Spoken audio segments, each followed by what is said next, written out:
વાદળાએ ચારો તરફથી ઘેરાબંધી કરી લીધી. સવારે વહેલા ઉઠીને લઈ લીધી હાથમાં બુક ને બેસી ગયા વાંચવા. આજે છે છેલ્લું પેપર એટલે જવાનું છે કોલેજ અને આપણો દોસ્તારે આવી ગયો. તડકો ના લાગે ને એટલે છત્રી ફીટ કરી રિક્ષામાં. હજી કોલેજ 2 કિલોમીટર આગળ છે. કોલેજે વહેલા પહોંચી ગયા, આપણા સિવાય કોઈ નહોતું. તાતા દેખાઈ ગયો આપણો મિત્ર. તું મેરે સે પ્યાર કરતી હે યા નહીં કરતી? પેપર ભરીને નીકળી ગયા બારે, આજથી આપણે વેકેશન. કોલેજની બહાર જોઈને તો કોઈ નહોતું દેખાતું, કેમ કે આપણે નીકળવાના હતા ને એટલે કોલેજમાં અંદર કોઈને આવવા જ નહોતા દેતા.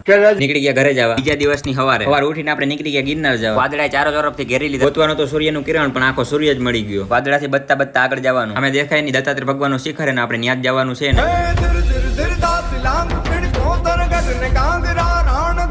નીચે ઉતરવાનું ચાલુ કરી દીધું હતું ને અત્યારે પવન એવો હતો, હાથમાં ફોન રહેતો જ. ગિરનાર ઉતરીને ઘરેથી વહી ગયા હતા ડી માટે, કેમ કે 4-5 કરોડનું શોપિંગ કરવું. અંદર જોઈને પેલા જ જોયું આપણે ચડો, પણ દેવાત ખાવાની ઓલી વાત મને યાદ આવી ગઈ. ખબર બધી પડે. ત્યાંથી આપણે 199 વાળો શર્ટ ઉપાડીને આપણે 399 વાળા મૂકી આવ્યા. એક ઓછા લ્યો એની યાર ફેસ વોશ ફ્રી. નેક પિલોનો આટલો ભાવ જોઈને આપણી મગજ શક્તિ વહી ગઈ એટલે મેપ ચાલુ કરવો પડ્યો. તો મેપ ચાલુ કરીને ઘરે ગયા. વિડીયો ગમ્યો હોય તો લાઈક શેર અને સબસ્ક્રાઇબ કરી દેજો.